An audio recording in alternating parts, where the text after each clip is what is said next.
Hi everyone, and welcome to Extinct Field Guide. It's me, Joseph.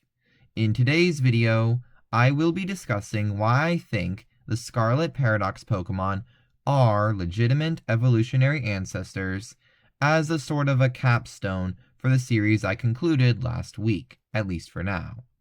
If you still disagree with my view on this front afterward, that is entirely fine. I just wanted to get my thoughts on the matter out there.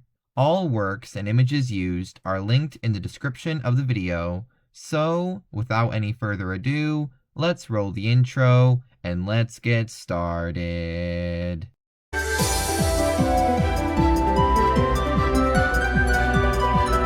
So, my first piece of evidence, which I already mentioned in a video, comes from the game events of Pokemon Scarlet itself. Spoilers ahead. The AI directly states that this is a time machine, and Pokemon come out of it during the battle. In addition, the AI goes to the past at the end of the story. What reason would the AI have to lie to the player in this case? The claim of them just being experiments gone off the rails would have worked just as effectively. In addition, it not being a time machine makes the ending a lot more sad, as that just means the AI professor, instead of traveling to the past to have her own journey, just obliterated herself.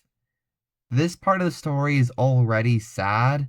It not being a time machine makes it even more so. Another piece of evidence that I have also already mentioned, this time in the Roaring Moon video, and I have seen other people discuss this, I just don't remember the specific thread, but Aerodactyl's dex entry about how its Mega is likely closer to its true form has, in my opinion, a connection to Roaring Moon, the only past Paradox Pokemon with a Mega evolution in the modern day, having its Mega look a lot like a bridge form between the Paradox and the modern day, which could point to it being the bridge form originally between Roaring Moon and Salamence, which does provide more evidence for these being legitimate evolutionary ancestors. Thirdly, there is the term paradox itself. The definition doesn't directly help either side of the argument in my opinion, as it essentially means something that doesn't make any sense until you look into it, from what I can gather. However, it can provide some indirect support for the ancestor, as the fact that these Pokemon shouldn't be there, but under the investigation of what the evidence supports of there being a time machine and the evolutionary links, they are here because of time travel, in a sense making the definition work for it. This is admittedly a weaker argument, but I thought I would mention it here. The final item that I decided to mention in this video was that, as the series I did mostly proved in my opinion, though I am biased on that front obviously, a line can be drawn connecting the two Pokemon species.